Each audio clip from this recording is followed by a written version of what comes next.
How's it going, everyone? So I've got my ugly shirt on so I can get it stained. Got my hammer, piece of wood, car's behind me. I just pulled the bolts, or the nuts that go on these bolts here. I don't know if you can see them. So there's 4 of those that go in the back of the brake assembly. So they hold this axle shaft in with this plate here.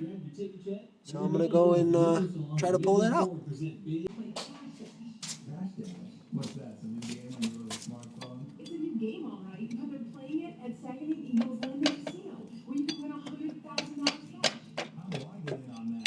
Just go to Second and Eagles Lending Casino every Friday and Saturday in April from 4 to 9 p.m. They're going to get hourly winners after the game. Watch across the screen and get money back and reward cash and premium play. You can pass and win $100,000 cash. Oh, that's awesome. That's how it's done. Did you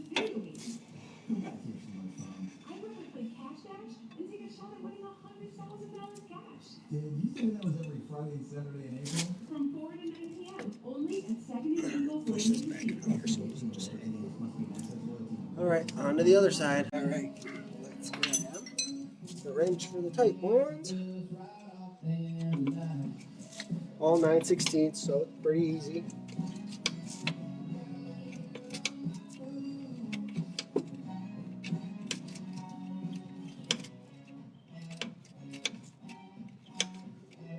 For those of you that are just joining, I'm pulling the axle shafts on a 59 Vet. So we're pulling the 9/16 nuts off the backing plate studs, which is what holds the whole axle shaft in. So a little stubborn here and tight in this area. There's probably some fancy special tool for it, which I don't have.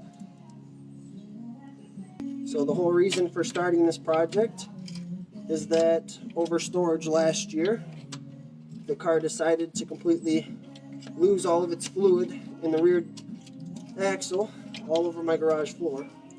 So it sat there for the remainder of the season because funds were tight.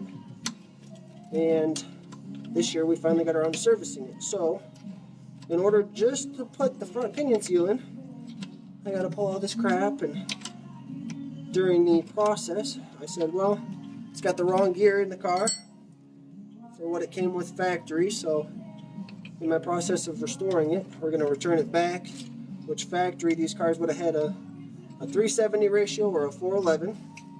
So of course we went with the 411.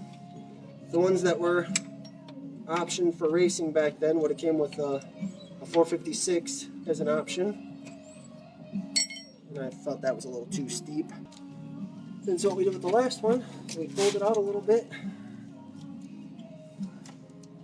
and I use this fancy little pry bar, and we just give it a little pry on the top here, and it works itself, hopefully, without too much frustration right off,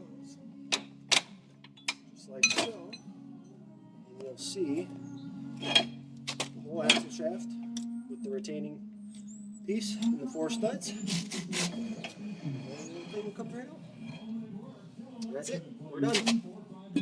Thanks for watching, guys. Hopefully I'll have another video of me pulling the diff here in a little bit. So, see you then.